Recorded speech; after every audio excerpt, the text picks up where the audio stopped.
تیرے بزرگ قرآن پڑھ کے لوگاں نو مشرک بنائی جا رہے نے، تے ساڈے بزرگ ڈھولکیاں تے تمال پا کے مسلمان بنائی جا رہے نے۔ سمجھ تو گئے ہوں گے آپ جو سوشل میڈیا سے وابستہ ہے وہ تو سمجھ گیا ہوگا کہ یہ بیان جو ہے کس پارٹی کا ہے۔ قرآن پاک پڑھ کر اہل حدیث اور دیوبندی بریلویوں کو مشرک کہتے ہیں، اس تنازل میں اس نے بات کی ہے اور کہا کہ ہمیں طعنہ دیتے ہو کہ یہ طبلہ اور باجے، سرنگیاں، ڈھولکیاں یہ بجاتے ہیں۔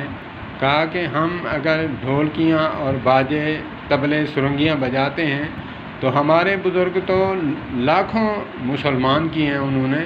اس تنازل میں اس نے بات کی، اس نے کافی وہ کیا، لوگ اس کی ویڈیو کو ایسے شیئر کر رہے ہیں ویوز لینے کے لیے، سبسکرائبر بڑھانے کے لیے، کہ اس نے جو ہے قرآن کی توہین کی ہے، اس نے جو ہے قرآن پاک کی توہین کی ہے، اپنے بزرگوں کو جو ہے اس نے اوپر مانا ہے۔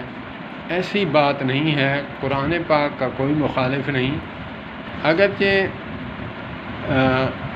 قرآن پاک کی کچھ آیات ہیں جس کے سمجھ میں نہ آئیں تو وہ تو ہے ٹھیک ہے، لیکن مسلکی لحاظ سے اس نے اپنے مسلک لحاظ سے اس نے اپنے حساب سے ٹھیک کہا کہ تم اگرچہ قرآن پاک پڑھتے ہو تو ہمیں مسلمانوں کو جو ہے مشرک اور جو ہے کافر کہتے ہو، اور ہمارے بزرگ جو ہیں وہ طبلے سرنگیاں بجاتے تھے، ڈھولکیاں بجاتے تھے، تو انہوں نے تو لاکھوں کو مسلمان کیا ہے، تو پھر تم ٹھیک ہو یا ہم ٹھیک؟